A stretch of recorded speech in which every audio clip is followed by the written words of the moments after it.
Grow stronger where you broke.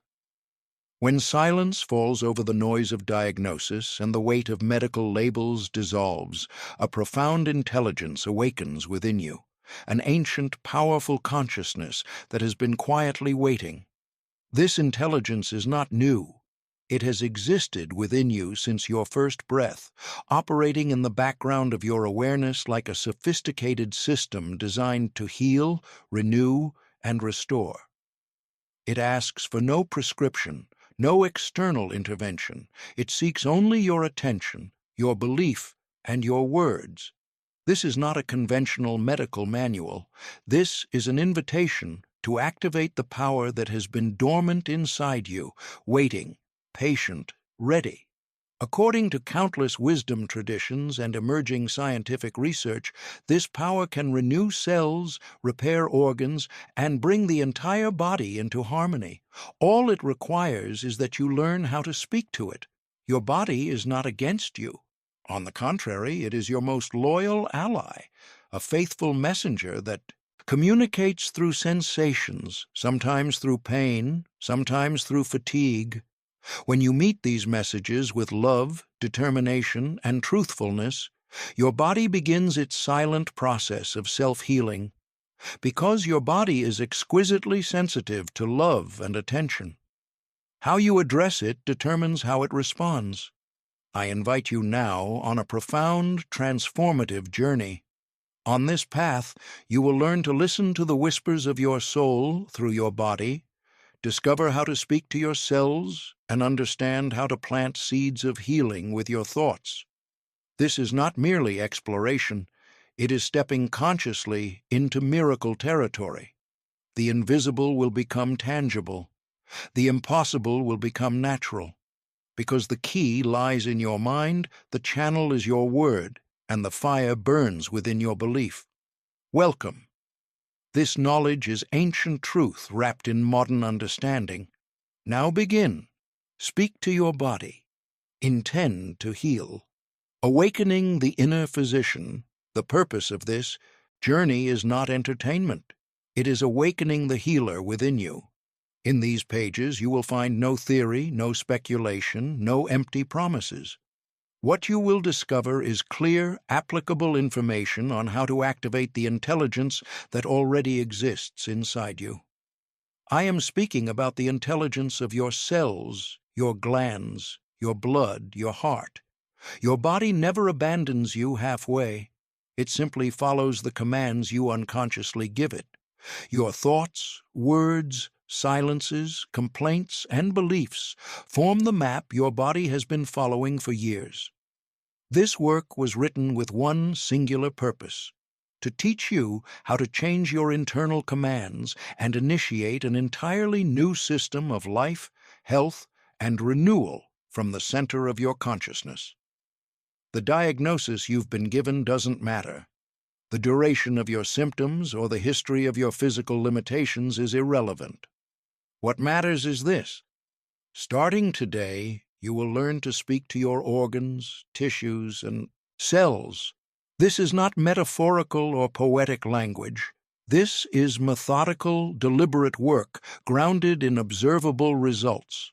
Think of your words as seeds planted in the soil of your subconscious mind. You will plant them as you would plant light in a garden. Where complaint, exhaustion, and hopelessness once ruled, fruits of health will now be sown. Each chapter of this book is like a conversation with a different aspect of your body.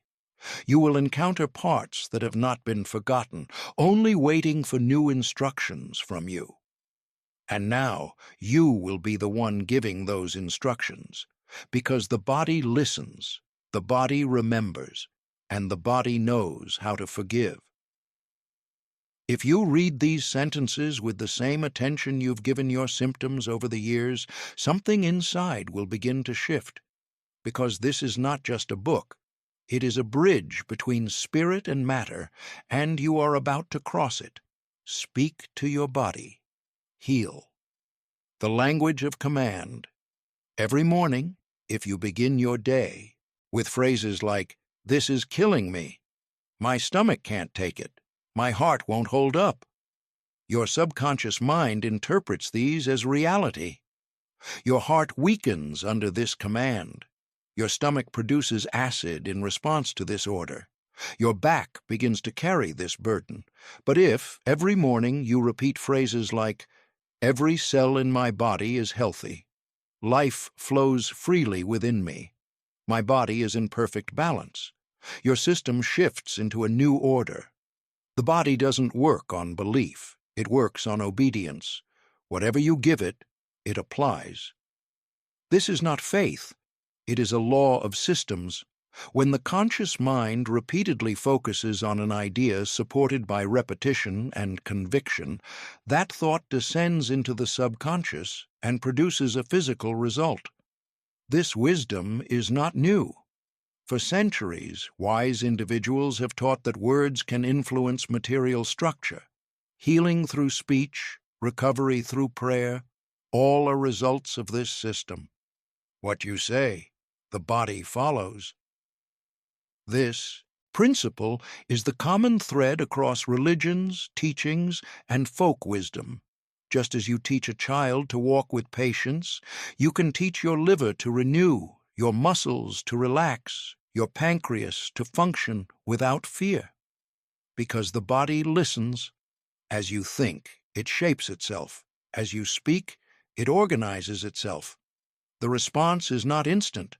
The body's timing operates differently, but obedience is certain. This process is like planting wheat.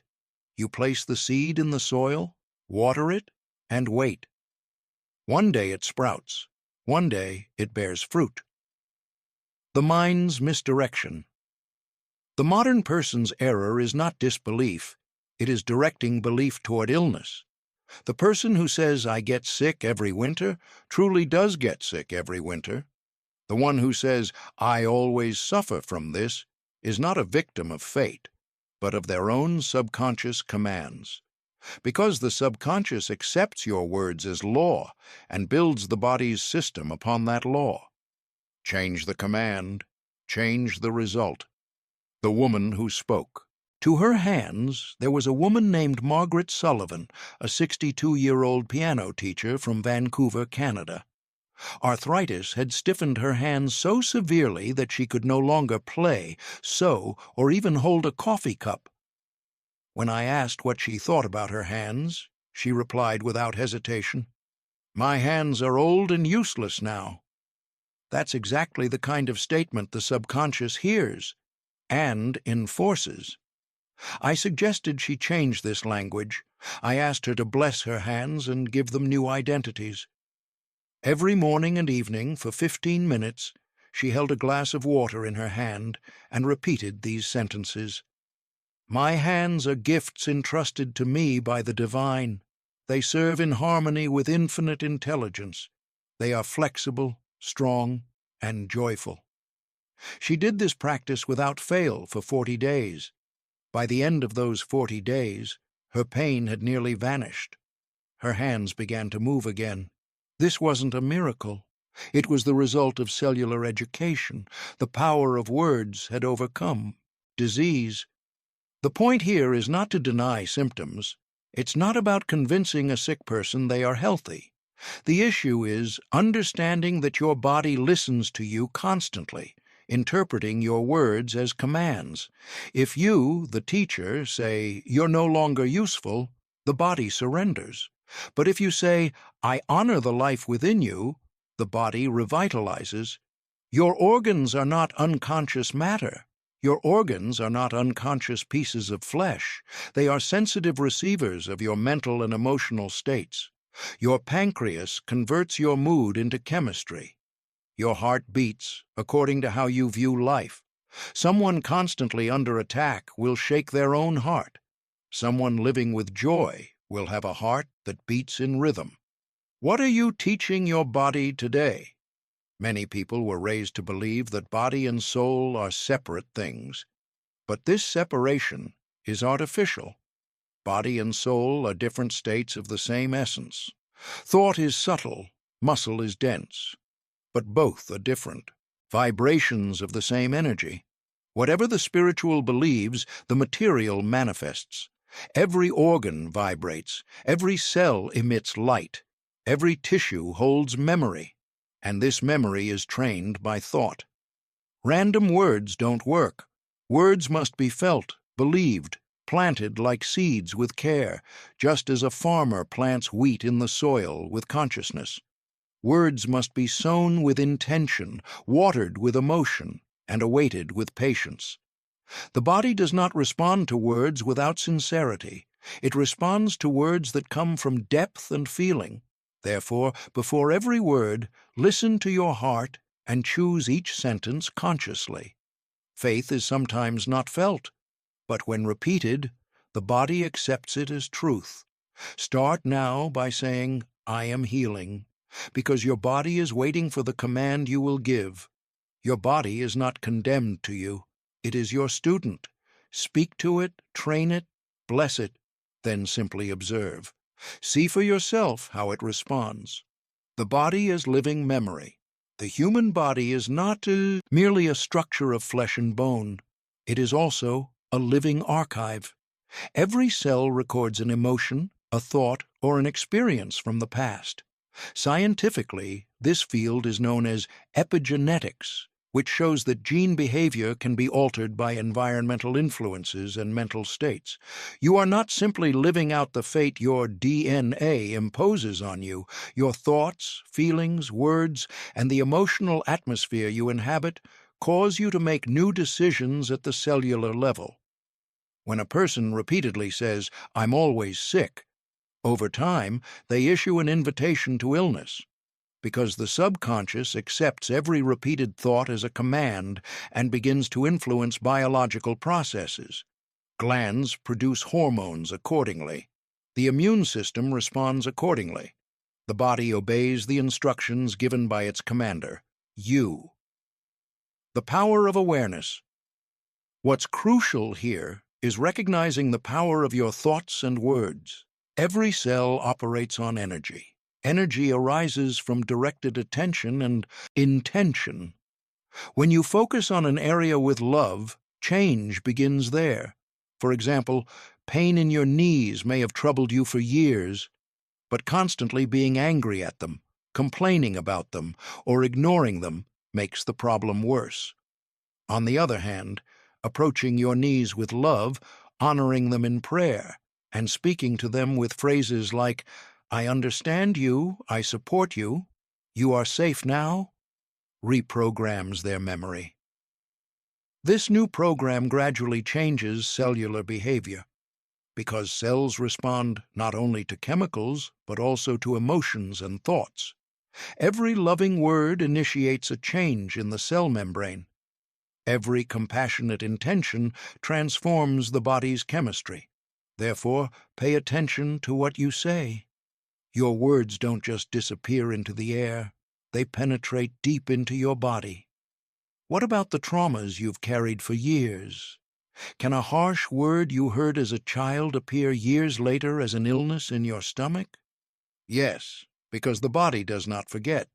It stores, holds, and when the time comes, reveals. But the same body also knows how to forgive and purify. Forgiveness is not just a mental decision, it is cellular cleansing. When you forgive, not only your heart relaxes, so does your liver. When you release resentment, not only your soul heals, so do your intestines. Research has shown that positive thoughts and forgiveness strengthen the immune system and reduce stress hormones. This demonstrates that healing is possible not only through medication, but through conscious mental attitude. When you speak consciously and with love, a kind of music plays inside the body, and this music makes the cells dance. Mind and body work as one. If your mind constantly holds anxiety, guilt, anger, or worthlessness, your body carries that vibration. Over time, this leads to physical symptoms. But when the same body encounters a mind filled with peace, gratitude, and love, it rapidly begins to balance. This is why thought training is like worship. Training your mind positively every day, every hour, purifies not only your soul, but also your body. Some people say, I think positively, but I still don't heal. But is this positive thinking a surface-level repetition or a deep-rooted belief? The difference starts here. True belief is supported by patience, determination, and heartfelt surrender, and this shows its effect over time. Patience is the language of the subconscious. Its perception of time is different. Expecting immediate results is like forcing a flower bud to open. Nature works with patience. So does your body. Your body is not against you. Your body is not against you. It is a friend who wants to work with you. It only responds to the messages you send. If you send messages full of fear, it goes into alarm mode. If you send messages full of love, it relaxes and renews. Remember, your body speaks to you, but it listens most closely to what you say to it. The subconscious mind and the conscious mind. Now let's examine the relationship between the subconscious and conscious mind. The conscious mind represents your daily decisions, logical thoughts, and willpower. But this mind is only the visible tip of the iceberg. The real power lies beneath the water, the massive structure hidden below. The subconscious. And the subconscious is programmed through repetition, imagery, emotion, and belief. To reach your subconscious, the most effective times are immediately upon waking in the morning and just before sleep at night. During these hours, the mind is in alpha frequency and open to suggestions. This is why repeating phrases like, I feel good, divine grace is upon me, my being is filled with health, in the morning has an effect throughout the day. These suggestions are not mere words. They spread through your body as waves of energy. Let's use this information to do a small but powerful practice right now. Close your eyes, take a deep breath, and repeat these sentences from within. I trust the divine order within me. Every cell is renewed by infinite light. My being is protected with love. I am at peace with my body. Every moment I am connected to the source of health. This short prayer or intention is a message to your body. If you give this message sufficiently, the body accepts it as a command and takes action. Why some dismiss this approach? Some people may dismiss these methods, but those who try them for a while report experiencing relief, ease, and calmness in their bodies, because when the mind changes, the body changes. When emotion changes, chemistry changes. And when this change becomes permanent, illnesses begin to retreat. Remember, you are not just a physical body. You are a manifestation of divine intelligence. You are in constant connection with the power that created you. The divine can give healing whenever and however it wills. But for that healing, you must also open the door. You can open this door with your words, your intentions, and your belief. Illness is not just a malfunction. It is a warning. The body says, you're on the wrong path. You neglected me. You forgot yourself. Listening to these warnings is showing respect to your body. Approach not to silence it, but to understand it. Because every pain is a teacher. Every symptom is a sign of inner imbalance. When you read these signs with love, the body thanks you. What words do you use frequently? Now think. What words do you use frequently? What thoughts visit you every day? Do you define yourself as sick, weak, inadequate? Or do you see yourself as strong, connected, a being entrusted to the divine? The answer you give to these questions largely determines your body's current state. Therefore, consciously choose positive words every day. Wake up every morning with gratitude. Sleep every night with forgiveness. These small habits lead to major changes in your body because the body produces great results from small messages. And most importantly, forgive yourself for the mistakes you made in the past, for the times you neglected your body, for the moments you treated yourself harshly. Forgive, because forgiveness liberates not only the soul, but also the body, and a liberated body responds to healing much faster. Emotions, the body's language. Emotions are like the body's language. They are not merely temporary moods, but energetic frequencies that trigger biological responses. High-vibration emotions like love, peace, and gratitude facilitate cellular renewal. Low-vibration emotions like anger, fear, and guilt weaken the immune system and disturb organ balance. This is why there is a direct connection between your body's health and your emotional state. When a person feels anger for a prolonged period, this emotion doesn't just stay in the mind. It transforms into chemical messages that reach the liver, stomach, and intestines. A person living in constant anxiety tires the kidneys and nervous system. Heartbreaks genuinely affect the heart's electrical rhythm. All of this demonstrates that emotions are not merely abstract, they have concrete effects. A real example, the morning memory. To understand this better, consider an example. You're getting ready for work in the morning when a memory from the past fills you with sadness.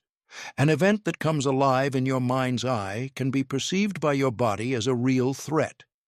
The brain takes this emotion seriously and activates the fight-or-flight mechanism. Stress hormones like cortisol are released. Muscles tense, the digestive system slows, heart rate increases. And all of this occurs as a result of just one thought, one memory. But likewise, if you start your day with a thought like, "Everything will be fine today. By divine will, I am at peace," the same body gives different responses. Happiness hormones like endorphins and serotonin are released. Immune cells become more active. The mind calms, heart rhythm balances. In short, the energy of emotions determines the rhythm of your physiology. The danger of suppressed emotions. Another important point here is suppressed emotions. When a person doesn't express their anger, sadness, jealousy, or shame, but suppresses it, these emotions are stored in the body. Years later, they can manifest as joint pain, migraines, digestive problems. Every emotion that doesn't find expression in your soul gets stuck in your body, because humans are energetic beings. If you can't channel what's inside outward, congestion begins inside. This is why one of the most important steps on the healing journey is recognizing emotions and expressing them through healthy channels. When you're sad, acknowledge it. When you're hurt, don't deny it. Just look for ways to express it with compassion, without turning it into aggression. Suppressing your emotion is not healing. Noticing it and transforming it is. The transformative power of prayer and intention. This is exactly where the transformative power of prayer and intention comes into play, because prayer is not just a request, it is also surrender, it is direction. In a prayer that comes from within, emotions are purified, fears subside, anger dissolves, the heart opens. This allows the body to breathe more easily, blood to circulate more healthily, and the system to relax overall. Some people say, "I pray, but nothing changes." The reason is usually not the form of the prayer, but the depth of the feeling. There is a great difference between a prayer spoken with the tongue and a prayer that bursts from the heart. A prayer from the heart becomes a vibration in which all cells participate. And this vibration not only reaches the divine, it also reaches the person's own body. It brings healing. The power of intention. Intention works similarly. An intention directs the mind. An intention like, "I will live a peaceful day today," begins to attract that peace. Because the subconscious loves direction, it moves in whatever direction you tell it. Negative intentions work the same way. A person who says, "I'm always late," gradually becomes someone who is truly late, because the mind has been programmed to play that role. Therefore, be aware of the words you constantly repeat in your daily life. Do you say, "I am a sick person"? Or do you say, "By divine will, I am getting better every day"? This small difference leads to great results, because words are not just vocabulary, they are carriers of energy and belief. Emotions and the subconscious emotions are directly related to the subconscious. The subconscious takes emotion very seriously. Even if you say something positive with your words, if fear or anxiety dominates inside, the subconscious takes that emotion as reference. Therefore, positive emotion must be developed along with positive thought. True belief comes not only from the mind, but from the heart. Gratitude is a very powerful tool in this regard. Being thankful every day, even for the smallest things in your life, raises your energy frequency. Saying thank you is not just an acknowledgement, it is also a powerful message to the subconscious. I am aware of what I have, and I value it. This awareness creates both mental and physical lightening. Where emotions are stored in the body. Additionally, the memory of emotions is stored in different parts of the body. Fears are generally held in the kidneys, anger in the liver, sadness in the lungs. Feelings of worthlessness accumulate in the stomach and digestive system. Knowing this helps you understand what each organ needs. For example, someone constantly experiencing stomach problems may be repeatedly living feelings of inadequacy. With this awareness, they can build a new belief to transform that emotion. Emotions in relationships. Emotions are not just an internal state. They are also decisive in our relationships. People are shaped by emotions triggered by others' words. A harsh word from a loved one can weigh on your shoulders for days. The reason is that the word has created meaning in your mind, and the meaning the mind produces sends signals to the body. Therefore, what matters is not what others say, but how you interpret it. To avoid being affected by others' negative words, internal balance is needed. To achieve this balance, frequently tell yourself, I am entrusted to the divine. Whatever anyone says, I know my own worth. This sentence strengthens your emotional boundaries and makes you more resilient to external influences. The practice of breath awareness. Another important practice is breath awareness. Breath is directly connected to emotions. When anxious, breathing becomes shallow. When calm, it deepens. Therefore, stopping several times a day to take deep breaths brings your mind and body back to center. Breath is one of the greatest gifts the divine has given humans. It is life itself. Every conscious breath is a doorway to healing. Accepting your emotions, not fighting them. Finally, accept your emotions rather than fighting them. Accepting an emotion allows it to pass. Instead of saying, I shouldn't feel this way, say, right now I feel this emotion, and it too shall pass. This is the beginning of transformation, because no emotion is permanent. Just like clouds that come and go, they are all in motion. Knowing your own emotional world is one of the greatest doorways to healing, because true healing begins not when others' voices are heard, but when your own inner voice is heard. And when that inner voice is met with love, the entire body responds. The deepest structure, the subconscious mind. The deepest structure determining a person's life is the subconscious mind. The mind consists of two layers, the conscious mind and the subconscious. With the conscious mind, we think and make decisions. But the subconscious holds our habits, automatic reactions, and inner beliefs. And most of the time, it is this deep, invisible part that directs our lives. Even if a person says, with their conscious mind, I will be positive now, if there are negative beliefs that have been rooted in the subconscious for years, this change won't be possible. because the subconscious accepts information recorded in childhood or past experiences as truth. Records like, "I am worthless, no one helps me, life is always hard," unconsciously shape a person's behaviors and choices. Without transforming these beliefs, true change is impossible. Subconscious work, reprogramming. This is where subconscious work comes into play. The subconscious can be reprogrammed through repetition. This doesn't happen overnight. It requires continuity and consistency. Positive sentences repeated every day gradually replace old negative records. Affirmations like, "I am safe, the divine is enough for me, my life gets better every day," help establish new neural pathways in the subconscious. But this must be done not just with words, but accompanied by emotion. Because the subconscious doesn't record the word, it records the feeling that comes with it.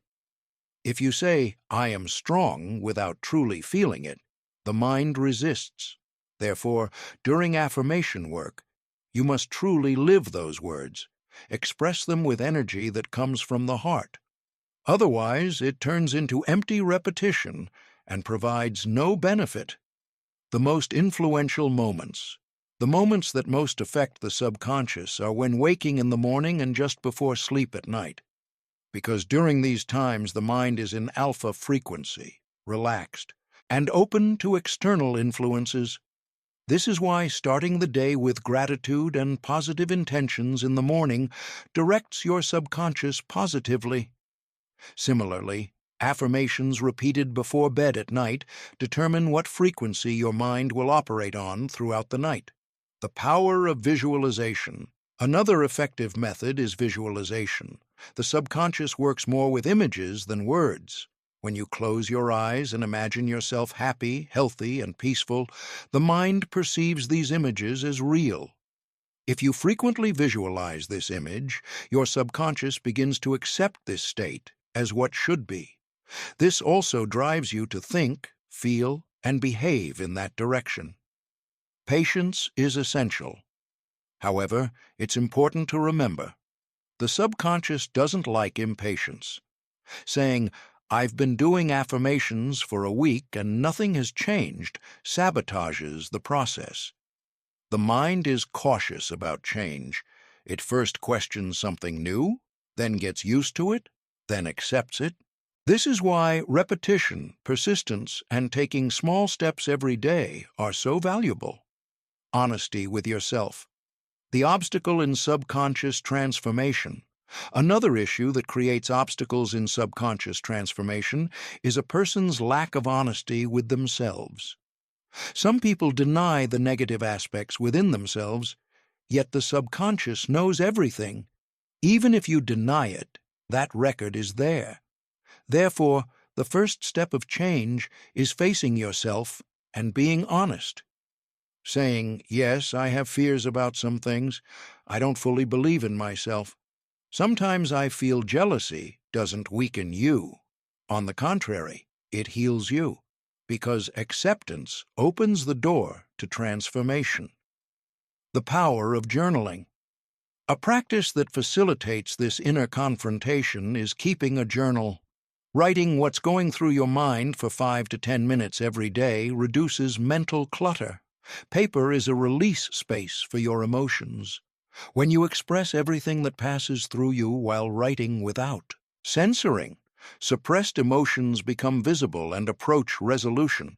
This also creates a cleansing effect in the subconscious. Conscious intentions in prayer. Also carry conscious intentions in your prayers. When asking the divine for something, request not only the outcome, but also the strengths that will enable you to transform along that path. Prayers like, "Grant me patience, dissolve the fear within me, help me feel worthy of receiving healing," trigger not only external, but also internal change, because the divine knows the servant's intention, and the purer the intention, the stronger the response. The influence of environment on the subconscious. The subconscious is also affected by the environment. If you constantly listen to negative conversations, if you're exposed to content on television or social media that spreads hopelessness, you're unconsciously programming your mind negatively. Therefore, pay attention to what information you allow into your life. Just as the body is nourished by the food it eats, the mind is nourished by the thoughts it's exposed to. If you constantly encounter sentences like, "Life is hard, people can't be trusted, good things always happen to others," after a while, you'll start believing it too. Yet, the same mind is also open to messages like, "If the divine wills, everything is possible. I am valuable. Every day in life holds new hope." Whatever frequency you tune into, your life moves in that direction. Protecting your subconscious, reviewing the people in your life. To protect your subconscious, also review the people in your life. Distance yourself from people who constantly bring you down, criticize you, and radiate negative energy. This is not selfishness, it's self-respect. The more you value yourself, the more the divine grants you the equivalent of that value. Staying away from people who drain your energy and make you feel worthless is vital for your mental health, your inner voice. At the same time, pay attention to your inner voice. Hundreds of thoughts pass through your mind every day, but most of these thoughts are internal conversations you have unconsciously. If sentences like, "I can't do it anyway," "I'll definitely make a mistake," are echoing in your mind, your subconscious perceives these commands as real. Therefore, notice your inner voice and consciously transform it. When you turn sentences like, "I'm doing the best I can," "I'm improving every day," "By divine will, my path is open," into your inner voice. Over time, these new beliefs begin to take root in your subconscious. And as these roots grow, new sprouts emerge in your life. The purpose of all this work is to prepare you not for a miraculous change, but for a sustainable and permanent transformation, because true healing doesn't come all at once, it comes step by step. Transforming a belief that has existed in your subconscious for years takes time, but every practice done with patience, consistency, and love bears fruit. Remember, your subconscious is not your enemy. You've simply been programming it in a certain direction for years. Now, it's time to lovingly rewrite this program. And every day, every breath is a new opportunity for this. The heart and the subconscious. The invisible connection. A person's relationship with the outer world is often shaped through the mind, but the real power governing the inner world passes through the heart. The heart is not just an organ that pumps blood. It is the center of intuitions and spiritual orientations. The strongest connection with the subconscious is established right here in the heart. Because the subconscious doesn't take the spoken word as primary, it takes what is felt in the heart. When a person says, "I'm fine," but feels fear, hurt, or worthlessness inside, the subconscious records that feeling, because the heart's frequency goes beyond words. The electromagnetic field of the heart. Research shows that the electromagnetic field emitted by the heart is much wider than the field emitted by the brain.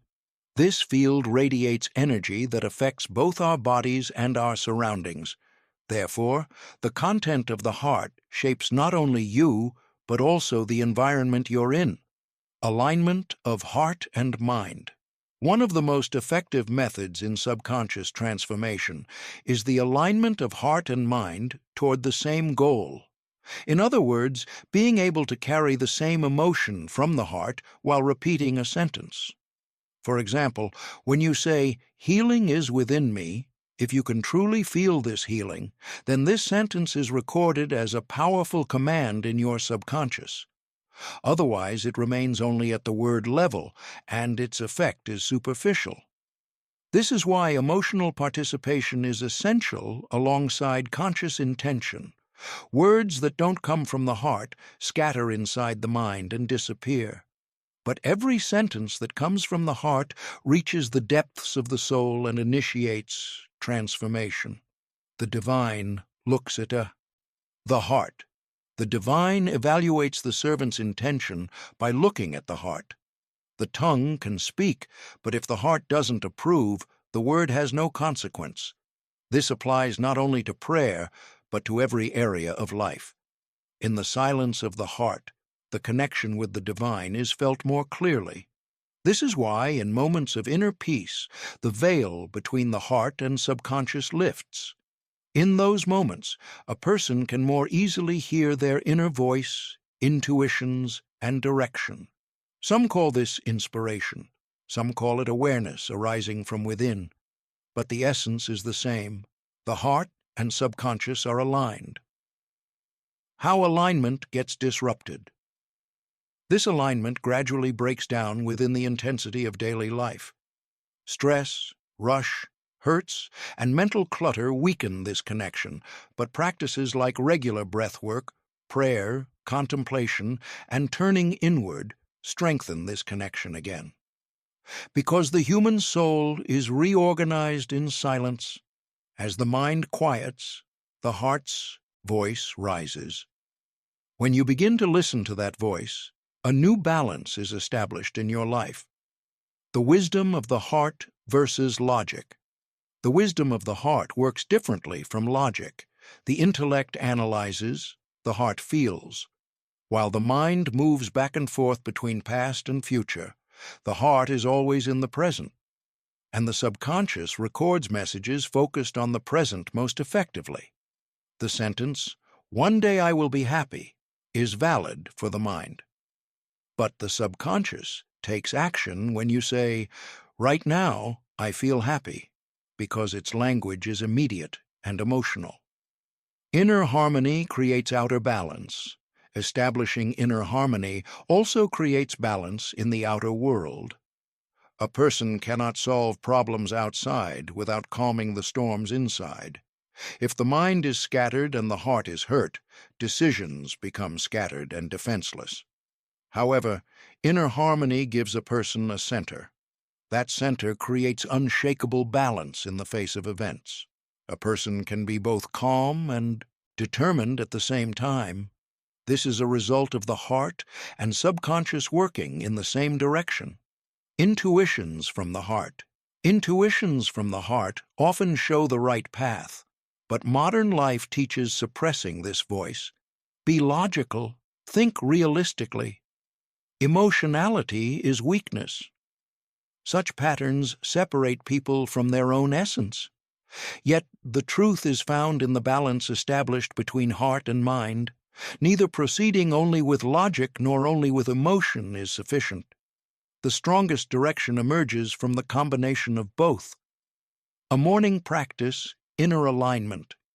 Therefore, before starting your day every morning, create a brief moment of turning inward. Close your eyes. Take a few deep breaths in silence. Feel the rhythm of your heart. Turn inward to the divine and say, "Today there is balance within me. I am in harmony with my heart, mind, and soul. In every situation, I trust in the divine." This few-minute intention changes the energy of the day. Your subconscious receives this message in the early hours of the morning and begins to work accordingly. Remember, in the mornings, the mind is like a reformatted system. Before it begins processing information acquired during the night, whatever it's fed shapes it in that direction. Therefore, let your first word be prayer, your first intention be peace. Forgiveness, the bridge between heart and subconscious. Another effective way to build a bridge between the heart and subconscious is forgiveness. Every anger you carry inside creates a wound in your subconscious. Over time, these wounds consume you from within. Forgiving is not justifying someone else, it's liberating your own soul. When a person is freed from the burdens of the heart, the subconscious also relaxes, because forgiveness cleanses not only the past, but also the future. Many people say, "I can't forgive because I was hurt so badly." But the reward of forgiveness is not outside, it's inside. When you forgive, you no longer have to carry that burden. Your heart lightens, your soul expands, and this expansion opens new space in the subconscious. Health, peace, and abundance easily enter that space because resentment, fear, and anger block these energies. Your subconscious is your closest companion. Finally, know this. Your subconscious is your closest travel companion. It tries to protect you, but if it's operating with old information, it can also harm you. Therefore, it needs to be trained with love, just like teaching something to a small child, with patience, understanding, and consistency. With love from your heart, you can turn your subconscious into your strongest ally. Every day, a small step. Every morning, a sincere prayer. Every night, gratitude filled with peace. And every moment, staying connected with your heart. This is real transformation. It happens through these simple but profound steps. Silence, the language of truth. Many things in life come with noise. Crowds, arguments, ideas, information. Every day, our minds are exposed to dozens of stimuli. Social media notifications, news, conversations, and constantly flowing sounds cast a veil over our inner world. But true transformation begins in silence, because only in silence does a person begin to hear their own voice. Silence as a purification space. Silence is a purification space for the mind. When you close your eyes and silence every sound around you, you've actually stopped the flow of information from outside. At that point, your inner voice begins to rise. This voice is the purest channel through which the divine speaks to you through inspiration. When external voices quiet, internal intuitions become clear. This is why silence is not just peace, it's also a guiding light. The exhaustion of the mind's constant talking. The mind's constant talking exhausts people. Sometimes you feel tired even though you've done nothing, because there's an endless internal dialogue in your mind.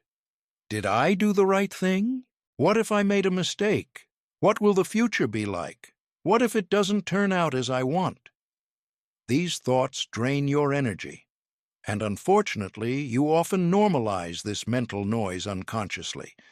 Yet this state gradually destroys your inner peace. Entering silence can be uncomfortable at first. Entering silence can be uncomfortable at first, because then you begin to see the true state of your mind.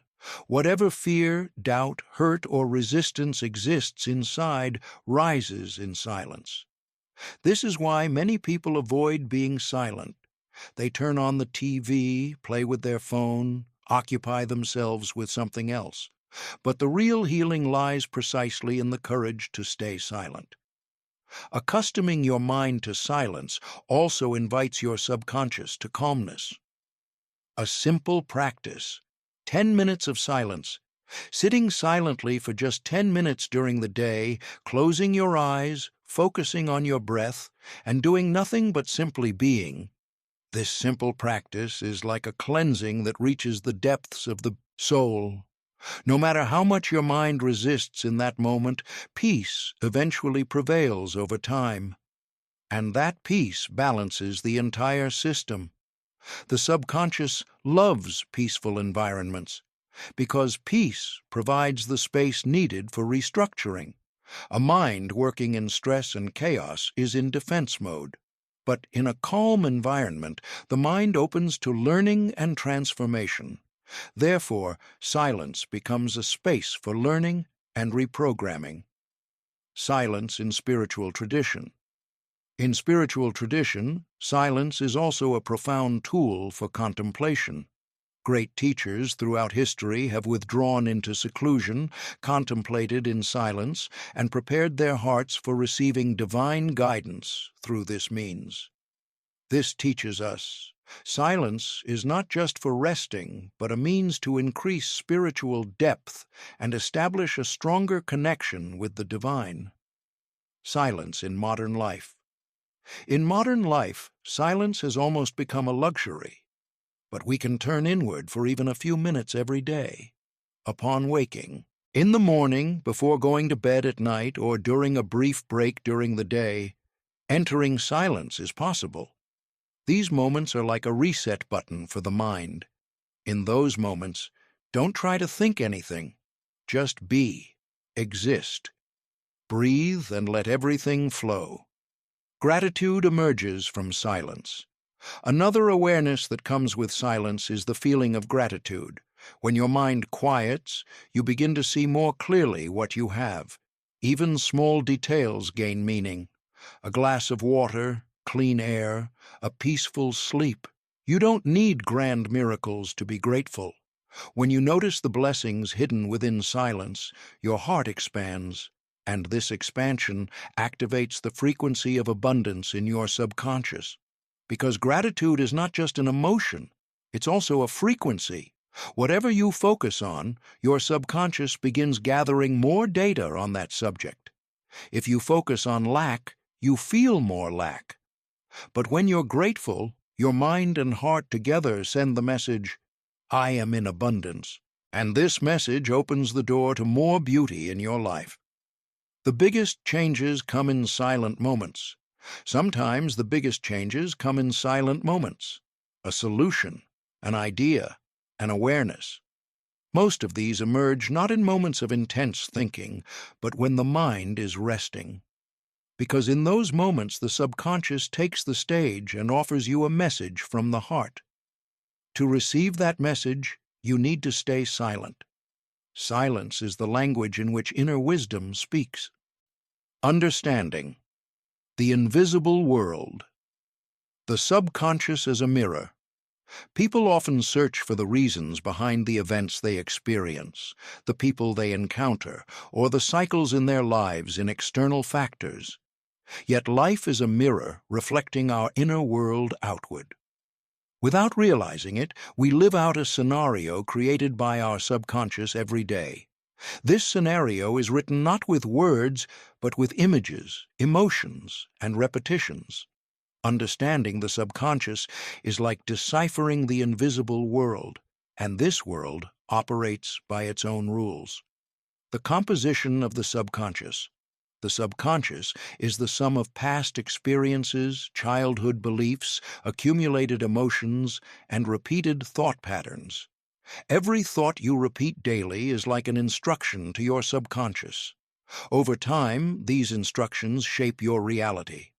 A person who repeatedly says, I'm unlucky, attunes their subconscious to the frequency of bad luck. And into their life, people, events, and coincidences at this frequency are drawn, because the subconscious interprets repetitions as commands. The subconscious doesn't distinguish good from bad, but here's the most important point to note. The subconscious makes no distinction between good and bad. It simply accepts the message given. Therefore, every sentence you say about yourself is like an order sent to your subconscious. When you say, I'm a failure, it accepts this as truth and activates all the blocks that will prevent you from reaching success. Similarly, when you say, I am worthy of love, it reveals the emotions and opportunities that will support this. The language of the subconscious. Images and emotions. The subconscious works with images and emotions. Therefore, imagining is not just an escape, it's a powerful tool for programming the subconscious. Visualizing the state you want to be in the future with feelings accelerates the process of reaching it. For example, if you want a happy family life, it's not enough just to want it. You must also imagine what you'll feel while living that life. The subconscious takes this emotion as reference and guides you to reach it. The problem with fearful imagination. However, many people are full of fears even while imagining. Thoughts like, what if it doesn't happen? What if I get my hopes up for nothing? What if I experience disappointment? lower the frequency of imagination. This creates a conflicting message in the subconscious. On one hand, you imagine, on the other, you broadcast disbelief, and the subconscious bases itself on whichever is more dominant. This is why, even when imagining, you need to be in harmony with your heart. The power of repetition. The subconscious's favorite thing is repetition. Every message it constantly hears or feels becomes reality for it. This is why affirmations hold an important place in subconscious transformation. But here, too, there's an important difference. It's not just repeating words. You need to say them while feeling them. Saying, "I am valuable," is one thing. Truly feeling that value is another. Real transformation begins with feeling. Habits shape the subconscious. The subconscious is also shaped by habits. Behaviors you repeat every day become automatic after a while. This applies to both positive and negative habits. If starting the day with negative news is a habit, your subconscious enters that day with the frequency of anxiety. But if you start your day with gratitude, prayer, or a beautiful intention, this time the frequency of peace is activated. Habits are keys that open the doors of the subconscious. Environmental influences on the subconscious. Another important issue is the reflection of environmental influences on the subconscious. An individual in an environment that constantly criticizes, frightens, and belittles gradually internalizes these messages. Thoughts like, "I'm inadequate," "life is hard," "people can't be trusted," settle into the subconscious. This directly reflects on the person's behaviors, decisions, and relationships. This is why, when doing subconscious work, you need to review your environment as well. Intuitions, messages from the subconscious. The subconscious is also the center of your intuitions. Sometimes when you meet a person, even though you have no information about them, a feeling forms inside you. This feeling is a reflection of past experiences and subconscious records. Your heart tightening, internal pressure, or, conversely, a feeling of peace. These are warnings your subconscious sends you. Listening to these voices can produce much healthier results than making decisions only with logic. Nature, a path to the subconscious. One way to establish healthy communication with the subconscious is through nature. Nature helps people remember their original frequency. Walking among trees, making contact with the earth, listening to bird songs, all of these calm the mind and open the closed doors of the subconscious. Every moment spent in nature is a journey you make to your own essence. This journey also contributes to the restructuring of the subconscious. Prayer, the purest intention, and of course, prayer. Prayer is not just a wish, it's the purest intention that directs the subconscious toward the divine.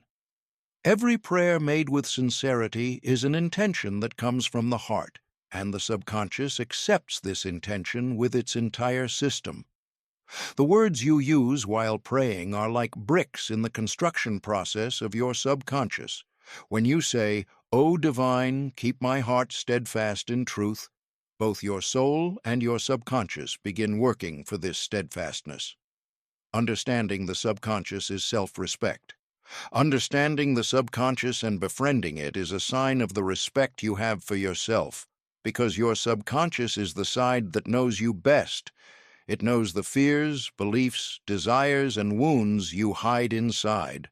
Understanding and transforming it rather than suppressing it opens the door to true freedom. In this process, patience, love, and determination will be your greatest supporters. Conclusion: the subconscious is a partner, not an enemy. In conclusion, the subconscious is not an enemy but a partner. You don't need to fight it. You need to learn its language. To navigate the invisible world, knowing the rules of this language is essential.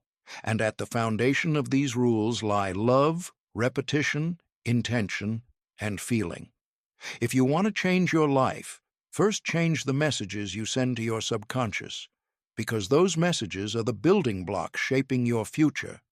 The power of words, seeds of reality.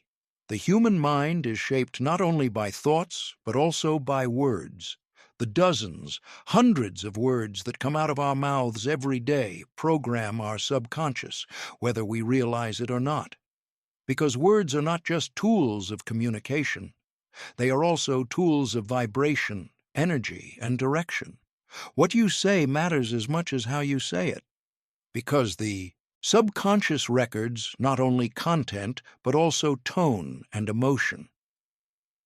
Why people underestimate words. Many people underestimate the effect of the words that come from their mouths.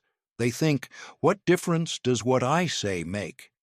Yet this thought is one of the biggest obstacles on the journey of mental transformation. Words affect not only other people, but you most of all, because the ear that hears them most frequently is your own, and the subconscious that constantly hears the same expressions accepts them as truth. Examples of destructive self-talk. For example, someone who says, "I'm so unlucky," doesn't say this sentence merely as a comment. Over time, this expression turns into identity. The subconscious attracts events, coincidences, and people that strengthen the perception of bad luck into your life.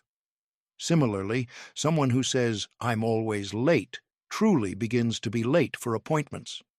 Because that word has been engraved like an instruction into the depths of the mind. Words as seeds. Words are like seeds. The words you plant today will sprout in your life tomorrow. Therefore, having command over your tongue is not just speaking well, it's consciously directing your life. Speech ability, one of the greatest blessings the divine has given humans, can work against a person without conscious use. The pattern of negative speech. Some people live with constantly negative sentences. "I'll never amount to anything. Life is hard. You can't trust anyone. I'm worthless anyway." As these sentences are repeated, the person becomes alienated from themselves. Darkness forms in their inner world, and this darkness gradually begins to reflect into external life. Relationships deteriorate. Motivation drops. Decision-making power weakens, because words first echo in the subconscious, then turn into behavior. Words about yourself matter most. It's not just the sentences you construct about others. Sentences you construct about yourself carry great importance. The sentence, "I'm a failure," doesn't just describe a situation.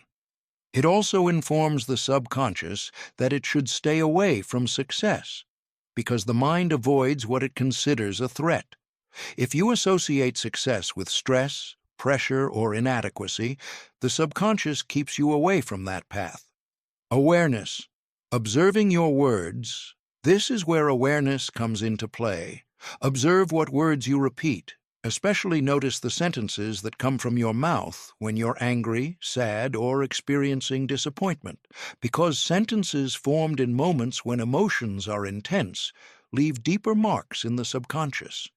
The expressions you use in those moments also determine your future emotional responses. The energy of positive expressions. Using positive expressions changes a person's energy. Sentences like, "I'm doing my best, I'm getting better every day. By divine will, I'll be shown my path," create a field of trust in the subconscious. This trust supports you when making decisions, facing difficulties, or taking new steps, because the subconscious takes these positive expressions as reference and draws direction accordingly. Affirmations must be felt, not just memorized. However, there's an important point here. Positive words shouldn't just be memorized and repeated, they must also be felt. An affirmation that doesn't come from within only remains on the surface. So belief comes first, then words. You shouldn't use positive expressions to deceive yourself, but for inner transformation. Then the subconscious takes action to turn these words into reality. Words to others affect you too. Similarly, the words you use toward others also affect you. A language that constantly criticizes, judges, and belittles poisons not only the other person but you as well, because that energy returns to you. Language is not just a door opening outward, it's also a mirror reflecting into your inner world. You begin living at the frequency of whatever you say. Unconscious negative patterns. Sometimes people unconsciously use negative patterns. Even in sentences like, "I'm being careful not to get sick," the word sick affects your energy field. Yet it's possible to change this to, "I'm taking care to stay healthy." This way, the same message reaches the subconscious with a more constructive vibration. The transformation in your language affects your life. The change in your language first affects your thought structure, then your quality of life. A small change creates big differences. There's a great vibrational difference between saying, "Today will be hard," and "Today I'll do the best I can," upon waking in the morning. The subconscious immediately perceives this difference and creates that day's emotional climate accordingly. A new habit, conscious speaking. Therefore, add a new habit to your life, conscious speaking.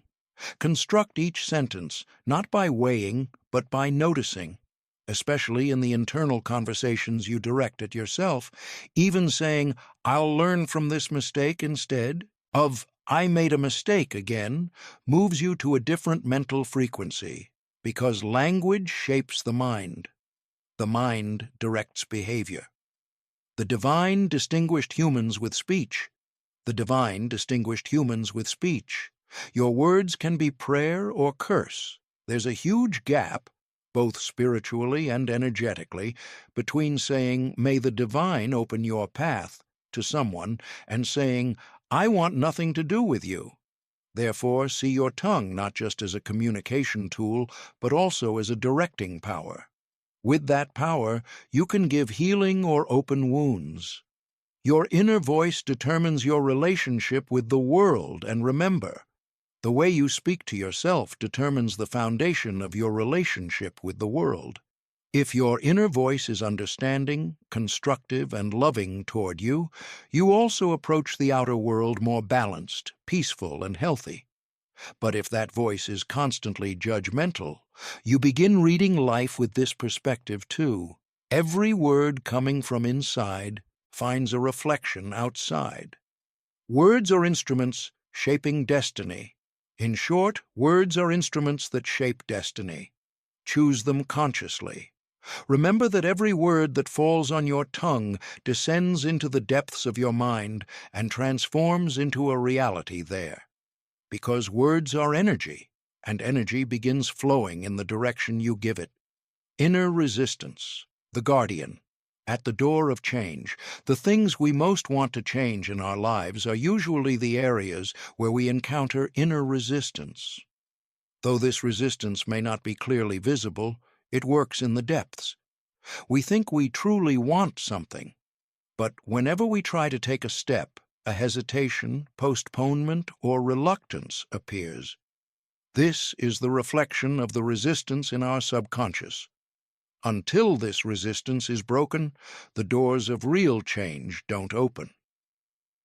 Resistance is often another form of fear. Inner resistance is often another form of fear. Sometimes it's fear of failure, sometimes fear of abandonment, sometimes fear of not being accepted. The human mind worries about things it doesn't know, because the unknown seems uncontrollable. This is why the mind produces every kind of excuse to protect the current comfort zone. Even if a person is unhappy, they may prefer the familiar unhappiness to unfamiliar happiness. Procrastination, the most common form of resistance. One of the most common appearances of resistance is procrastination. People say they're ready for change, but then begin postponing that decision with sentences like, "I'll start tomorrow, after this is finished, when the time comes." Behind these postponed decisions are usually feelings of not feeling adequate, lack of self-confidence, or fears created by past experiences. Yet change doesn't begin when you feel ready. It begins when you take a step. Doubt, another form of resistance. Another form of resistance is doubt. Questions like, can I really do this? Will it really work? Will they take me seriously? Are defense mechanisms created by the mind. These questions are actually internal tests the person asks themselves, not the outside world. If the answers to these questions coming from within aren't strong, the person either gives up or quits with superficial effort after a short time. The first step, acknowledging resistance. The first step to overcoming inner resistance is acknowledging its existence, because nothing unnoticed can be transformed. Resistance is not an enemy, it's a guide showing you what you need. For example, if you constantly repeat the same mistakes, this situation may show that you're trying to protect yourself rather than learn. At this point, it's useful to ask yourself, what am I afraid of happening? The second layer, emotional burdens. The second layer of resistance is emotional burdens. Traumas you experienced in the past, moments of rejection, failures, or experiences of being mocked leave a mark on your mind. These marks stop you to prevent experiencing a similar situation again. The subconscious says, you suffered then, let's not let it happen again. This is why starting a new job, going on stage, or expressing your emotions feels difficult. Resistance tries to protect you, but also prevents your growth. Healing emotional layers. The way to resolve these emotional layers is through confrontation. Rather than suppressing the pain the past gave you, you need to talk with it. You must be able to tell the hurt child inside, you're safe now, you've grown, you're strong enough to pass through that moment now. Because inner resistance is usually the present-day echo of unresolved emotions from the past, and when these emotions are dealt with compassionately, resistance gradually begins to melt. Habits as a source of resistance. Another reason for resistance is habits. The mind codes everything that repeats as safe. Therefore, someone who has lived the same way for years struggles to adopt a new habit. For example, someone who wakes up every morning with their phone and starts their day with social media feels discomfort in the first days, even if they want to change this, because the old habit is familiar to the mind. Yet, change is beyond this threshold of discomfort. Patience in habit formation. This is where patience comes into play. Every new habit is challenging at first, but when repeated, the brain forms new neural pathways, and after a while, this novelty also becomes familiar. That's when change becomes permanent. But during this process, resistance will push you to return to the old. What you need to do here is hear this voice, but not surrender to it. Notice the resistance, but don't identify with it. Social environment can trigger resistance. Additionally, the social environment can also trigger inner resistance. If there are people around you who constantly criticize you, mock you, and break your courage, their voice can gradually become your inner voice over time. This is why reviewing your environment during the transformation process is important. Being with people who support you, encourage you, and understand your development makes dealing with resistance easier. Small steps, the most effective way. One of the most effective ways to break resistance is progressing with small steps. The mind perceives big changes as threats, but small changes are more acceptable. For example, instead of completely changing your lifestyle, you can take a small step like waking up just 10 minutes earlier in the morning. These small steps gradually accustom the mind to change and weaken inner resistance. The power of intention. There is also the power of intention. If your intention is clear and sincere, you stay stronger in the face of resistance. because your inner passion becomes more dominant than the mind's games. When you set out relying on the divine and keeping your intention pure, over time you'll see resistance erode and paths open, because the divine facilitates sincere intentions. Resistance never completely disappears, and it must be remembered. Resistance may not disappear completely. Sometimes it just quiets down, sometimes it returns. What's important is not being afraid of its existence, not running from it and learning to walk with it. When resistance comes, you need to reach a maturity that can say, "Welcome, this means I'm about to grow," because resistance is the harbinger of change. Conclusion: resistance as a teacher. In conclusion, inner resistance is a natural part of our life journey. When we accept it as a teacher rather than seeing it as an enemy, we can learn from it. Every resistance area carries a lesson within it, waiting to be resolved. And when that lesson is learned, change begins on its own. Remember, change doesn't start outside, it starts inside. And beyond inner resistance, a completely different life awaits you.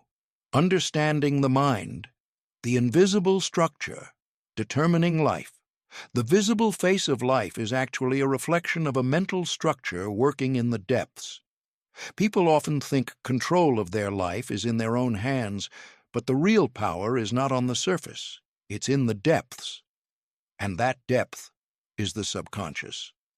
The conscious mind versus the subconscious. Our conscious mind produces thoughts throughout the day, makes decisions, speaks, and makes plans. But what determines the direction of all these processes is the subconscious, working silently in the background. The subconscious begins recording from childhood. The first 7 years form the foundation of this system.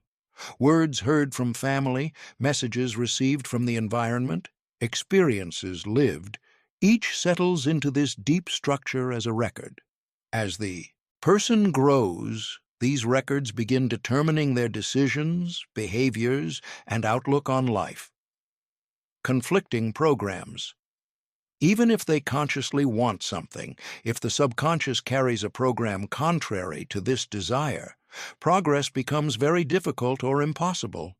For example, someone who says, "I want to be wealthy," but grew up with patterns in their subconscious like, "Money is evil," "Rich people are selfish," "Money doesn't bring happiness." Their mind doesn't want to reach this goal, because this goal conflicts with old records. In this case, the person either constantly fails, or even if they reach success, they can't sustain it, because one part of the mind is constantly breaking. Understanding fate. Understanding the subconscious is understanding fate, because fate is often a path drawn by the mind. The divine has equipped humans with reason and will. But if this will doesn't align with the programs in the subconscious, the person struggles to realize their potential. This is why mental cleansing is not just a personal development issue, it's also a spiritual responsibility. How the subconscious works. To understand the language of the subconscious, one must first pay attention to its operation. This structure works with symbols, repetitions, and emotions. When frequently repeated thoughts combine with strong emotions, the subconscious accepts them as truth. Therefore, constantly being in the thought, "I'm a failure," gradually attracts actual failures, because the mind begins processing this pattern as the foundation of your life. Imagination directly affects the subconscious. Similarly, the subconscious is directly influenced by imagination. Therefore, the scenes you frequently visualize in your mind work like a kind of order. Someone who constantly thinks of bad scenarios increases the likelihood of experiencing events appropriate to those scenarios in their life, because the subconscious cannot distinguish imagination from reality. It simply thinks that what's repeated is important and directs you in that direction to realize it. Reshaping the subconscious is possible. With this knowledge, It's possible to reshape the subconscious. Just as incorrectly programmed software can be rewritten, the mind can also be reorganized with correct information. But for this, old patterns must first be identified. You must notice which beliefs hold you back, which thoughts don't belong to you. Sometimes these beliefs may have passed to you from parents, sometimes from teachers, or from society. Questions to ask yourself. You can ask yourself these questions. Does this thought truly belong to me, or is it something I was taught? Does this belief serve me, or does it restrict me? What kind of life do I live as long as I carry this thought? The answers you give to these questions with honesty cause the old walls in your mind to crack. And from these cracks, new lights begin to seep through. Mental cleansing is not self-deception mental. Cleansing is not deceiving yourself with positive thoughts. The real issue is transforming old patterns with awareness coming from within. To change a belief, you don't suppress it, you transform it. For example, instead of the thought, "I'm inadequate," an expression like, "I'm open to growth and learning more every day," can be placed. This way, the mind doesn't create resistance, because this expression is both constructive and realistic. Prayer. One of the most effective paths. One of the most effective ways to reach the subconscious is prayer. Turning to the divine sincerely creates an opening in the depths of the mind. Prayer is not just an act of asking, it's also surrender. The subconscious becomes softer and more flexible in this state of surrender, because the person begins noticing not their own limited power, but the divine's limitless might. Contemplation, observing the mind. Another method is contemplation, watching the mind in a quiet environment, observing where thoughts come from helps open subconscious doors. It can be challenging at first, because the mind habitually returns to repetitions of the past. But when done with patience, this awareness deepens, and the person becomes not someone directing thoughts, but someone observing them. Affirmations. 3 requirements. To transform the mind, another powerful method that can be used is affirmations. But for affirmations to work, 3 things are needed: belief, emotion, and repetition. Not just memorized sentences, but truly felt and repeated expressions penetrate the subconscious. For example, an affirmation like, "The divine is enough for me, what an excellent guardian," both calms the soul and lightens the burden on the mind. Dreams. Messages from the subconscious. Additionally, dreams also carry messages from the subconscious. The dreams you see can be a reflection of unresolved issues in your mind. Therefore, paying attention to your dreams and trying to understand their symbols offers important clues about your inner world. Dreams can show you fears you're unaware of, desires you've suppressed, or forgotten pains. Writing, emptying the mind. Another way to transform the subconscious is writing. Keeping a journal is an effective way to empty the mind and concretize thoughts by pouring them onto paper. Especially writing a few pages of free writing upon waking in the morning reveals the thought flow in the subconscious. Through these writings, you can see which patterns you repeat and work with them. Patience. The most important element, and perhaps the most important element, patience. Subconscious change doesn't happen overnight because transforming a structure shaped by the same thoughts for years takes time. But every small step taken in this process makes a big difference. One day, a thought changes. The next day, a behavior. Over time, the color, direction, and energy of life begin to change. Your mind wants to work with you. Remember, your mind is not against you. It wants to work with you. Whatever you give it, it grows. Therefore, when you approach with conscious choices, compassion, and awareness, it responds to you in the same way. The divine has equipped humans with reason, and using this reason is both a blessing and a responsibility. Changing your subconscious is not just personal, it's also a spiritual awakening. Conclusion: the subconscious as an opportunity. In conclusion, the subconscious is not an obstacle to stop you, but an opportunity to transform you. Know it, understand it, transform it, because life is a mirror built from the inside out. When you change your inner world, the outer world begins to change with you. Inner peace. The deepest search. One of the deepest things a person seeks in life is peace. This peace is not hidden in the outer world, but in the depths of the heart. Many people search for it in external factors: money, status, relationships, success. Yet even if all these exist, if there's a feeling of emptiness inside, true peace still hasn't been found, because peace only emerges when living in harmony with the heart's voice. The heart, more than an organ. The heart is not just an organ that pumps blood. It's the center of emotions, intuitions, and spiritual connection. The divine created humans with both reason and heart. This is why a life lived only with logic remains incomplete. When a person establishes connection with their inner voice, when they begin listening to the heart's guidance, they see their direction more clearly, because the heart carries a trace of divine light, and this trace shows the right path intuitively. Modern life teaches silencing the heart. Modern life teaches silencing the heart. Constant busyness, distraction, and focus on the outer world distance people from their inner world.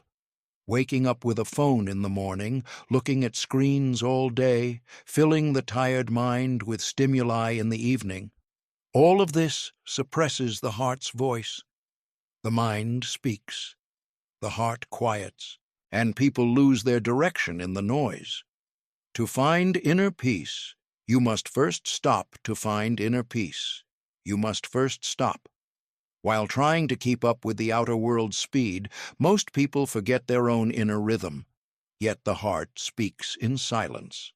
As long as silence isn't allowed, that delicate whisper can't be heard. This is why creating silent times for yourself during the day, even if brief, helps you reconnect with your heart. The heart as the carrier of emotions. The heart is also the carrier of emotions. Anger, hurt, longing, joy, regret. All these emotions leave traces in the heart. If these emotions aren't confronted, they accumulate over time and weigh the person down.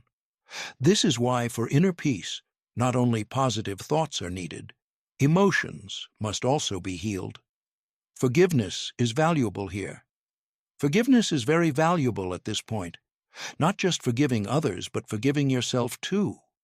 Because many people unknowingly carry burdens on their own hearts. Mistakes made in the past, words left unsaid, paths not chosen. These gradually form a circle of regret, and the person keeps turning within this circle. Yet peace only comes with releasing these burdens. The divine loves forgiveness.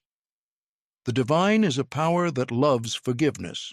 Humans, too, must take their share from this attribute of mercy and show mercy to themselves. Gratitude strengthens the heart. Another element that strengthens the heart is gratitude. Gratitude is not just noticing what you have, but also finding meaning within what is. Sometimes life doesn't go as we want. Plans fall apart, paths change. At this very point, being able to be grateful shows the heart's strength, because a person's faith is tested not only in easy times, but also by their attitude in moments of difficulty. Small miracles, waking up in the morning and being able to breathe, drinking a glass of water, looking at the sky. Each of these is a miracle in itself, and the heart that's grateful for these small miracles gradually attracts greater blessings, because the divine gives more to the grateful servant. Though this may not seem like a physical law, It's a universal law operating on a spiritual level. Good deeds nourish the heart. Additionally, the heart's peace is nourished by deeds done with good intention, helping someone else, smiling at someone, praying for good. These kinds of actions bring healing not only to the other side, but also to the doer. Because the heart expands by giving, it contracts with selfishness. The saying, "The giving hand is superior to the receiving hand," is profound, not only materially, but spiritually. Comparison darkens the heart. One thing that darkens the heart is comparison. Looking at someone else's life and seeing your own as worthless creates tightness in the heart. Yet everyone's life journey is different. Some start early, some bloom late. Some achieve visible successes, some experience invisible but deep transformations. Comparing is denying your own path. The heart's peace is possible by honoring your own path. Living in the present moment, similarly, constantly living in the past or being captured by worries about the future also tires the heart. The past no longer exists. The future hasn't come yet. Real life is only possible in the present moment. Living in the moment may seem like cliched advice, but it's actually the state of consciousness closest to the heart's frequency. The heart only speaks with the now. It doesn't respond to the past's regret or the future's fear. It responds to today's reality. Practices for staying in the moment. Therefore, learning to stay in the moment is the key to inner peace. Carefully looking at the flower before your eyes, tasting the bite you eat, truly listening to a conversation. Though these seem simple, they're practices that revive the heart and silence the mind. The heart always hears, but only speaks to those who listen and remember. The heart always hears, but it only speaks to those who listen with attention. The heart's voice is sometimes intuition, the right feeling that comes from within when making a decision, or the internal warning whispering that you should stay away from someone. These come from the heart's connection with the divine. Therefore, listening to intuitions is not just an emotional tendency, but also spiritual guidance. Don't neglect your heart. Don't neglect your heart, because it doesn't lie to you. Prayer strengthens the heart. Praying to strengthen the heart is also important. Especially prayers made in the morning, silence, or at night, are prayers that open the heart's doors. Turning to the divine from the heart is internal cleansing. Without this cleansing, no matter how successful you are in the outer world, peace remains incomplete, because peace is completed only by the heart's closeness to the divine. The heart doesn't forget, but can make peace. Finally, the heart is an organ that doesn't forget what it experienced, but can make peace with it. You may have wounds, hurts, disappointments, but don't let these overshadow your heart's beauty. Carry them, but don't allow them to harm you. Preserve your heart's softness, because this softness is what makes you human. Inner peace is related to the heart's state. Inner peace is not related to external conditions, but to your heart's state. And to reach this peace, you don't need long paths. You need deep awarenesses. Give yourself silence. Accept your emotions. Forgive. Be grateful. Pray. And trust your heart's guidance, because true guidance is not outside, but inside. Silent, yet very powerful, already there. Surrender and flow, trusting life's rhythm. The human mind loves to control. It wants everything to go according to plan, every step calculated in advance. Uncertainty disturbs the mind, because uncertainty means the unknown, and the unknown is perceived as a threat. Yet life is often like a river that doesn't conform to plans. You can't always know where the water comes from or where it flows, but being able to stay within this flow makes you grow. Life has its own rhythm. Life has its own rhythm, just like cycles in nature. Morning comes, Evening arrives, spring blooms, autumn sheds. A person is born, grows, and dies. The essence is not trying to change this rhythm, but becoming harmonious with it, because what you resist returns to you with resistance. But when you accept and align with the flow, you feel deep lightness inside. Surrender is active. Inner confidence, flowing with the flow, is a kind of surrender. But this surrender is not passive acceptance. On the contrary, it's the expression of active inner confidence. It's being able to say, I do what I can, the rest belongs to the divine. This sentence is not just consolation, it's also spiritual strength, because the person doesn't carry the burden of things they can't control. They keep their heart spacious and walk with trust. Surrender expands the inner world. This feeling of surrender expands a person's inner world, because the person who stops constantly forcing things begins to see what is. They notice the messages life gives, because sometimes doors closing is for more blessed doors to open. But mental resistance prevents seeing this new door. Surrender is the state of noticing that new door. Surrender is not laziness, it's trust. Surrender is not laziness, it's trust. In other words, not abandoning effort, but leaving the result to the divine. This attitude creates peace in the heart, balance in the mind, lightness in the body. Because the person feels they're walking, not with their own limited power, but with the support of infinite might, and this gives them patience, perseverance, and determination. Being able to stand without breaking in the face of difficulties is only possible with this consciousness. Life's flow sometimes slows, sometimes accelerates. Life's flow sometimes slows, sometimes accelerates. These periodic transitions are part of spiritual development. Silent periods are harbingers of new formation beneath the shell.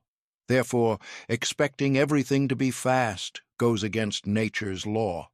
Even a seed waits in darkness before falling to the ground and sprouting. This waiting is not stagnation, it's preparation. Life is exactly the same. Patience is valuable.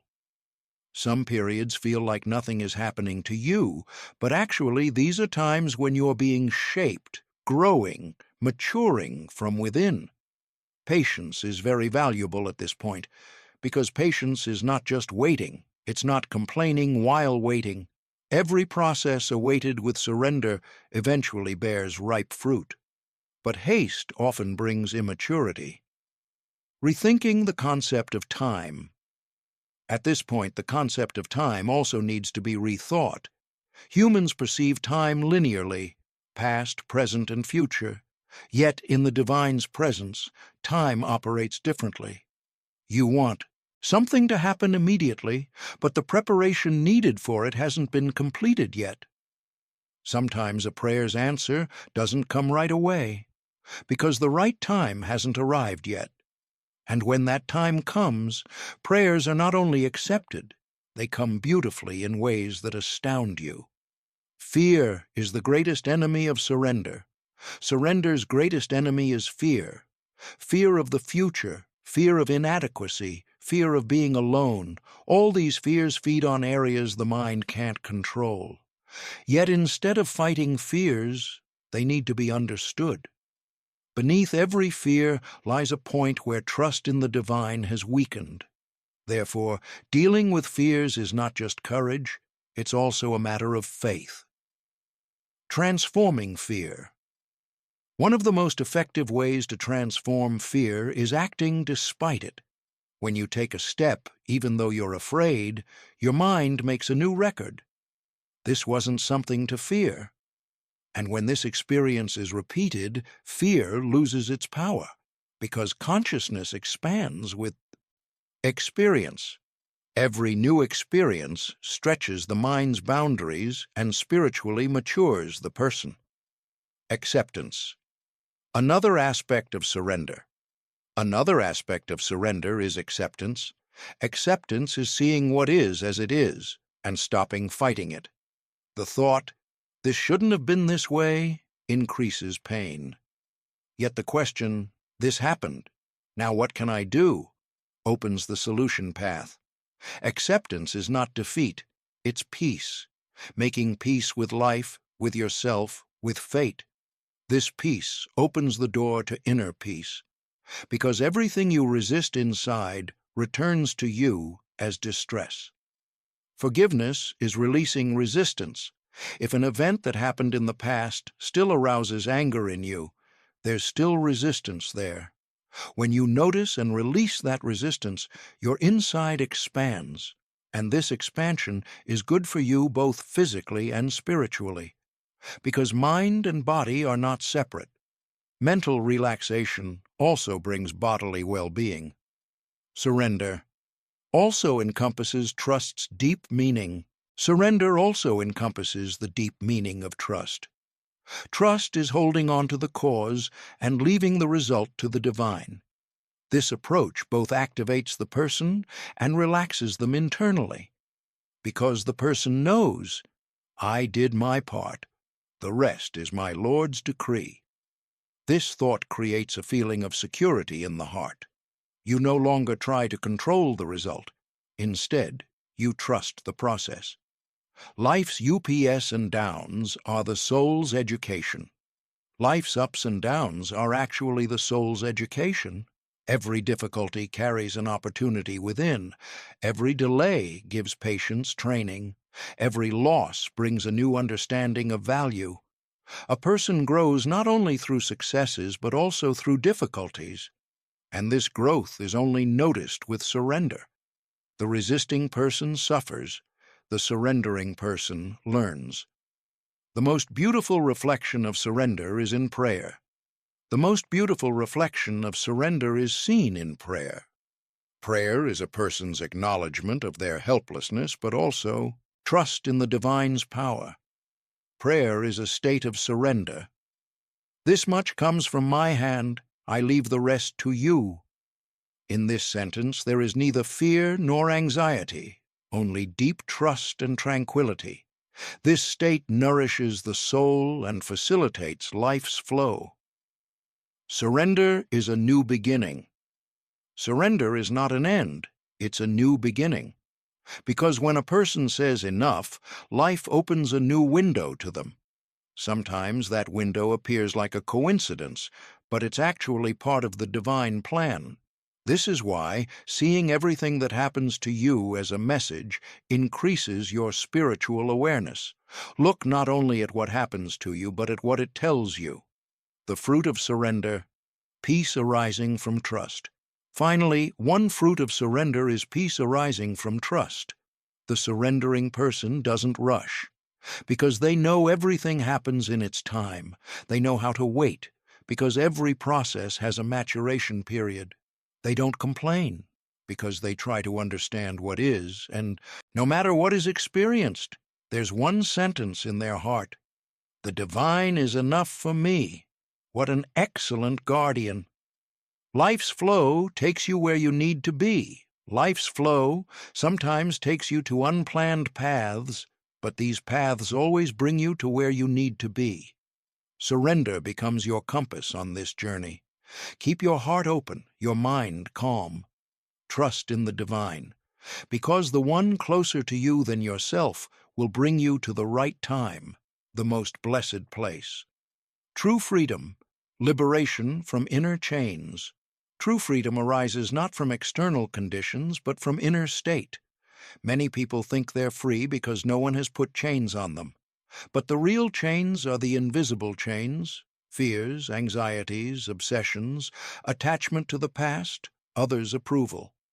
These invisible bonds wrap around a person's inner world and distance them from their own potential. Yet humans are the divine's representatives on earth and are free by creation. Remembering this freedom is the key to true transformation. Inner freedom is liberation from the mind's captivity. Inner freedom is liberation from the mind's captivity. Thousands of thoughts pass through our minds every day. Most of these thoughts belong to the past or future. Very few relate to today, to the present moment. The mind either recreates things that happened in the past or calculates possibilities that might happen in the future. In this case, the person can neither change the past nor definitively know the future.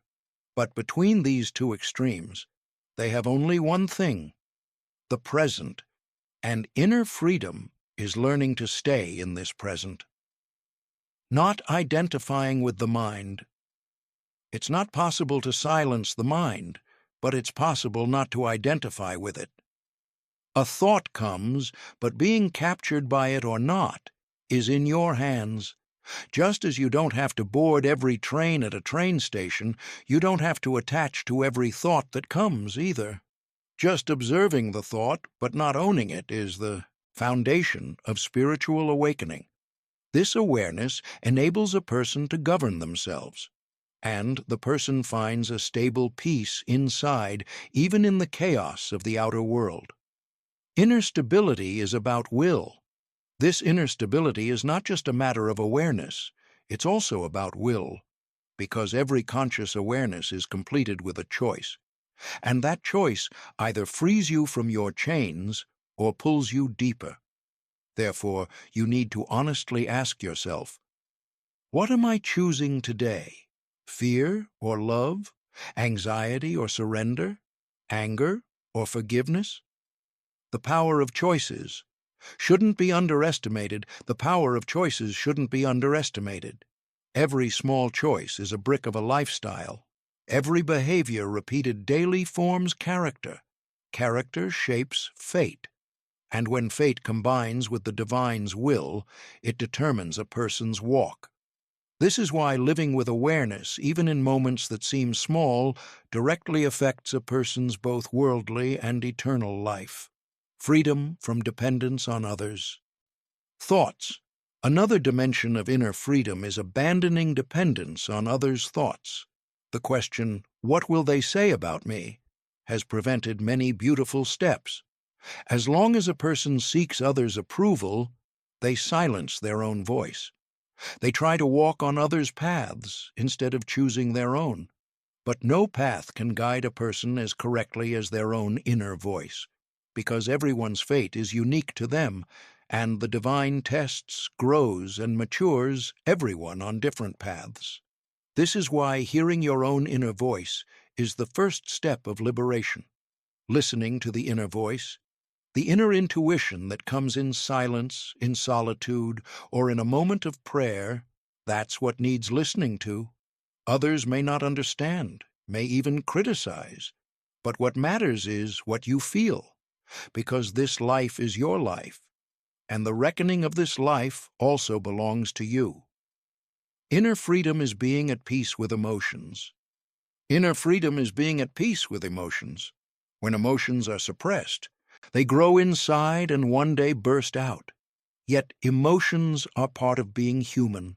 Fearing, being sad, rejoicing, feeling ashamed. All these emotions are natural parts of human experience. Instead of being ashamed of them or running from them, they need to be understood. Every emotion has a message, and when that message is understood, the person knows themselves better. Self-forgiveness. This recognition process also brings self-forgiveness, because mistakes made in the past are parts of the person's learning process. Humans are beautiful with their imperfections. Being created is already an acknowledgement of helplessness. What matters is not staying in the mistake, but continuing on the path by taking lessons, and the person who forgives themselves can more easily forgive others. This forgiveness softens the heart, clarifies the mind, and lightens the soul. Sometimes you need to be alone for inner freedom. Sometimes you need to be alone for inner freedom. Loneliness is something most people run from. But actually, the most productive transformations happen in solitude. The person who can't hear themselves in crowds encounters their true voice in silence. This is why loneliness is not something to run from, but an opportunity to be valued. When you're left alone with yourself, you can see more clearly who you are. Inner freedom is going beyond the desire to possess. At the same time, inner freedom is going beyond the desire to possess. Constantly wanting more makes a person insatiable. This insatiability steals peace, yet contentment is heart richness. Being able to be happy with what's in your hand is true competence, because happiness is not hidden in what you possess, but in the relationship you establish with them. The world is temporary. The world is temporary. Neither joys are permanent nor sorrows. What upsets you today may lose its importance tomorrow. The person or object considered indispensable today may not be remembered tomorrow. Understanding this, temporariness lightens the person. It teaches walking with the flow instead of holding on to everything. Knowing everything has a deadline brings gratitude for losses too, because every loss is the harbinger of a new door. The fundamental question: who am I? At this point, a person's fundamental question is, who am I? This question is the foundation of the inner freedom journey, because the person who doesn't know who they are can't know what they want either. A person who takes their identity from external factors is shaken when those factors change. Yet the person who takes their identity from the essence the divine created remains solid, even in changing conditions. The one who knows themselves knows their Lord. The one who knows themselves knows their Lord. This saying is the most concise expression of inner freedom. What true freedom is not only doing what you want. Sometimes it's also the courage not to do what you don't want. Being able to say no. Being able to draw boundaries, not compromising your own values. These too are reflections of a free will. Because freedom is related not only to action, but to intention, stance, and consciousness. Inner freedom is a continuous state of awareness. Inner freedom is not a goal with an end, but a continuous state of awareness.